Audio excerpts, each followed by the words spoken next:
ഇബ്രാഹിം നബി അലൈഹിസ്സലാം അള്ളാഹുവിനെ അതിയായി വിശ്വാസത്തോടെ അനുസരിച്ചിരുന്ന ഒരു മഹാനായ പ്രവാചകനായിരുന്നു.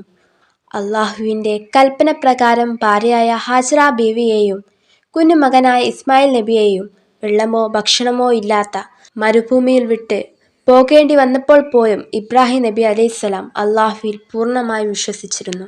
ദാഹിച്ച് കരഞ്ഞ ഇസ്മായിൽ നബിക്കായി ഹാജറ ബീവി സഫയും മർവയും മലകൾക്കിടയിൽ ഓടിയപ്പോൾ അള്ളാഹുവിൻ്റെ അനുഗ്രഹമായി സംസം വെള്ളം പുറത്തു വന്നു.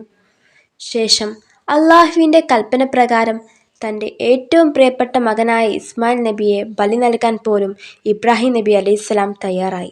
അവരുടെ മഹത്തായ വിശ്വാസവും അനുസരണയും കണ്ട അള്ളാഹു ഇസ്മായിൽ നബിക്ക് പകരം ഒരു ആടിനെ നൽകി. വിശ്വാസത്തിൻ്റെയും ക്ഷമയുടെയും ത്യാഗത്തിൻ്റെയും ഏറ്റവും വലിയ മാതൃകയാണ് ഇബ്രാഹിം നബിയുടെ ജീവിതം.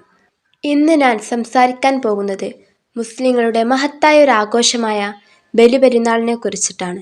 ബലിപെരുന്നാൾ അഥവാ വലിയ പെരുന്നാൾ. പ്രവാചകനായ ഇബ്രാഹിം നബി തൻ്റെ ഏറ്റവും പ്രിയപ്പെട്ട മകനായ ഇസ്മായിൽ നബി അലൈഹിസ്സലാമിനെ അള്ളാഹുവിൻ്റെ കൽപ്പന പ്രകാരം ബലി നൽകാൻ തയ്യാറായി. അവരുടെ മഹത്തായ വിശ്വാസവും അനുസരണയും കണ്ട അള്ളാഹു ഇസ്മായിൽ നബിക്ക് പകരം ഒരു ആടിനെ ബലി നൽകാൻ അനുവദിച്ചു. ആ മഹത്തായ സംഭവത്തിൻ്റെ ഓർമ്മക്കായിട്ടാണ് ലോകമെമ്പാടുമുള്ള മുസ്ലിങ്ങൾ ഓരോ വർഷവും ബലിപെരുന്നാൾ ആഘോഷിക്കുന്നത്. ഈ വിശുദ്ധ ദിവസത്തിൽ മുസ്ലിങ്ങൾ പ്രത്യേക നിസ്കാരം നിർവഹിക്കുകയും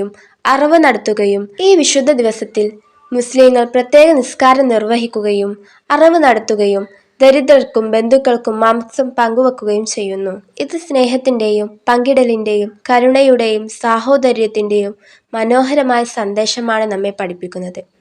പുതിയ വസ്ത്രങ്ങൾ ധരിച്ച് കുടുംബാംഗങ്ങളോടും സുഹൃത്തുക്കളോടുമൊപ്പം സന്തോഷം പങ്കിടുന്ന ദിനവുമാണ് ബലിപെരുന്നാൾ. കുട്ടികൾക്കും ഈ ദിവസം ഏറെ സന്തോഷവും ആവേശവും നിറഞ്ഞതാണ്. അതിനാൽ ബലിപെരുന്നാൾ ഒരു ആഘോഷം മാത്രമല്ല, വിശ്വാസവും ത്യാഗവും മനുഷ്യസ്നേഹവും നമ്മെ പഠിപ്പിക്കുന്ന മഹത്തായ ഒരു ഓർമ്മപ്പെടുത്തലാണ്. ഹജ്ജ് ഇബ്രാഹിം നബി അലൈഹിസ്സലാമിൻ്റെയും അദ്ദേഹത്തിൻ്റെ കുടുംബത്തിൻ്റെയും വിശ്വാസത്തിൻ്റെയും ഉദാഹരണമാണ്.